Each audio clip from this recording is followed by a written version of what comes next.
چیکار کنم که تو بازیام لگ نداشته باشم؟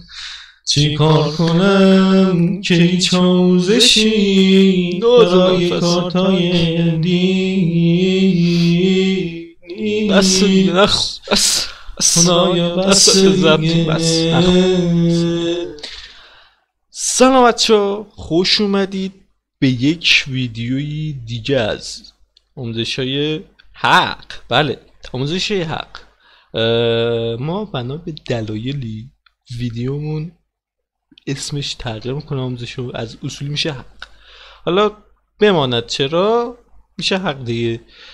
توی آموزش قراره بهتون یاد بدم که چطوری مثل ویدیوی قبل که درباره کارت انویدیا اومدم توضیح دادم که چه شکلی افزایش FPS داشته باشیم، این دفعه با کارت انویدیا اومدیم در خدمت شما عزیزان یک آموزش خیلی حق و نابی براتون بریم.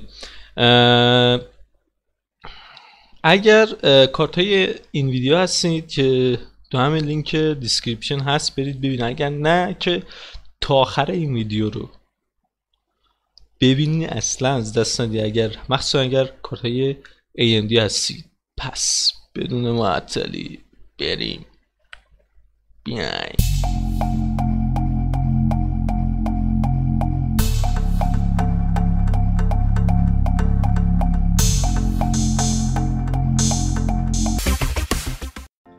خب در قدم اول ما چه غلطی میکنیم؟ خب میایم ما پنل این AMD مون رو یا لاسکریت میکنیم روی صفحه و AMD رادئون رو میزنیم، یا مثلا تو همین سرچش بنویسیم AMD میاره، ما همون لاسکریت رو میزنیم که راحت تره.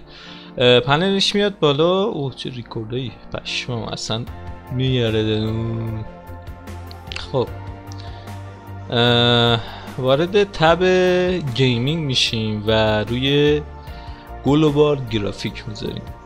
حالا فرقی میکنه اگر بازیتون شوتینگ هست و براتون FPS مهمه، روی اسپورت میذارین و میایم پایین و این تنظیمات رو اعمال میکنیم. روی اسکرول میذارین که بذار من بزنم اولی کار، نمیذاریم روی این و میایم پایین.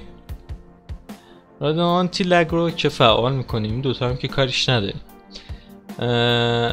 رادیو ایمیج شارپنینگ هم که شارپنینگ هم میذاریم اینیبل باشه و شارپنسش هم میذاریم 100%. و این گزینه هم همیشه always آف باشه.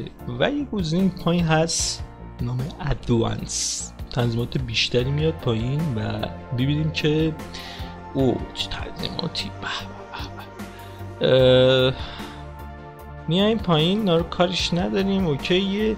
اگر این روی های بود حتما بذارین روی پرفورمنس، بیشترین سرعت. و اینجاست که اگر مکسیموم شما 8x بود بکنیدش آف و اینا هم که دیزیبل باشه. اینجا گرافیک تنظیمات بشه و کشش هم که نمیخواد روی استارت. اگر از مدت زیادی از کارت AMD استفاده کردین و هنوز یه خونه تکونی به کارت گرافیکتون ندادین، اینو باید بزنید. اینجا دیگه کاری نداریم، تموم میشه. و اگر خواستین یه وقت گرافیک چیزی براتون مهم باشه، مثلا بازی شوتر نباشه، مثلا بازیش انتخاب میکنین که مثلا توی چی بگم سی آف دیوزی، رددی، لایفی، یا مثلا کالافی، چی میدونم یکی از اینا، یعنی مثلا تنظیمات دلخواهتون رو انجام میدید. و تب پرفورمنس اگر میخواهید برید دست به چیزیش نزنید، بزنید سیستمتون عمرش کوتاه میشه یا هم موقع فاطمه صلوات. دیگه سیستم نداریم. کارت گرافیک هم که قیمت خونه آدما میسونه. دیگه اینا رو کاریشون نداریم. میایم بیرون از این کیکدونی و می نویسیم توی سرچمون گیم مود که خودش میاره اگر ویندوز 10 باشید. گیم مود رو چی داشتم میگفتم، گیم مود رو میذاریم روی حالت آن و ایکس باکس گیم بارم اگر بازی که ایکس باکس حمایت نمیکنه یا مثلا ساپورتش نمیکنه چی گفتم حمایت نمیکنه باید روی آف بذاری و این تیکو بردارید. عرضم به حضورتون که روی گیم مود میریم، یه تب هست، یه گزینه هست به نام گرافیک ستینگ. ببینید دو تا بازی من اینجا اد کردم. یکی این بازی نمیدونم چی اسم نمیدونم چی بود یادم نمیاد اینا اسپل بریک، یکی هم وارزون. مثلا اگزه خود پوشه را میاریم اینجا واسه ببینم مثلا والورانت، بذار ببینم پروپرتی بگیرم کجاست. اینجاست.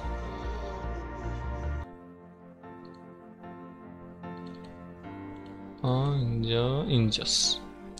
مثلا ما میایم این مسیر رو من این مسیر رو کپی میکنیم میاریم اینجا بروز رو میزنیم، این بالا اینا کپی پیستش میکنیم یه فلش اینجا میزنیم و این والورانت رو انتخاب میکنیم میزنیم روی آپشن میگیم که آقا از حد اکثر سرعت استفاده کنه برای این گیم و بازیمون روونتر میشه. سیو میزنیم و اینجا دیگه کاری باش نداریم. اگه می‌خواستیم ریموو بزنیم که ریموو بزنیم. اینجا هم میتونیم بازی رو تقریبا همه رو های پرفورمنس میذاریم و این تب رم میبندیم و کاری که دیگه باید بکنیم این است که ایسود جی پی یو تیوی که بگیریم و اگر مدل کارت گرافیک ایسوس هست باید بگیرید. من اینو گرفتم و یه حالتی هست بوست مای سیستم یا همون گیمینگ بوسترش هستش که ما روی میزنیم و اگر روی استارت بزنیم برامون رم خالی میکنه و سری سیستم ها سرویس ها را برامون غیر فعال میکنه که تو بازی FPS تراب میخوریم برامون و اینا رو میبندیم. یا اگه ندارید مدل دون اون نیست مثلا درایور بوستر که اگر ندارید بعد دانلود کنید. درایور بوستر آیکونش هم همین هستش. وقتی دانلود کردید میاید تو قسمت این موشک بوست و روی گزینه سوپر بوست میزنید و براتون رم خالی میکنه برای بازی ها. یه غیر فعال میکنیم میایم بیرون کاری باش نداریم. و گزینه آخری که اینجا ما نیاز داریم روی سرچ مینویسیم پاور که بنویسیم خودش میاره پاور پلان ادیت پاور پلان. روی چنج ادوانس پاور ستینگ میزنیم و روی پاور آپشن میزنیم. اینجا افتاده برای من درایور بوستر پاور پلان، یعنی هر وقت مثلا رفتیم توی گیمینگ این فعال بشه. ما میذاریم روی ultimate performance یا های performance. ما مثلا میذاریم بهتر ultimate باشه که از حد اکثر توان استفاده کنه.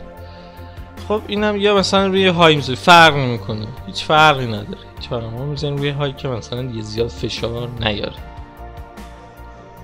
این هم بود از آموزش امروزم. امیدوارم خیلی خوشتون اومده باشه و دیگر لگ و FPS را نداشته باشه. اگر مثلا بازی که خیلی FPS را داشته باشین اگر گرافیک خیلی چیز باشه قوی باشه احتمالاً همون رمتون هستش که باید افزایش رم بدید و خرج کنید. تا آموزش های دیگه بدرود.